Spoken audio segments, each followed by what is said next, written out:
צריכה גם קצת לקחת את הרגל השנייה אחורה כדי לאזן את זה, באידיאל הבסיס לא מרגיש את זה. כדלת מפצה בדיוק על הרגל שמגיע קדימה עם הרגל שהולכת אחורה.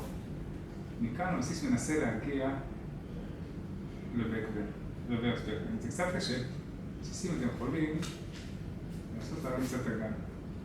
עכשיו פלייט מביא את המשקל הכי בהדרגה.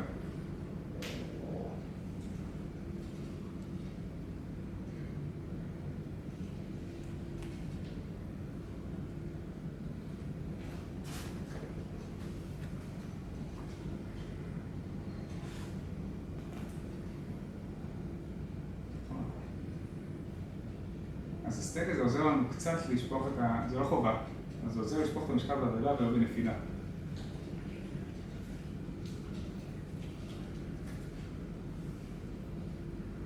קופי בינתיים, בסדר.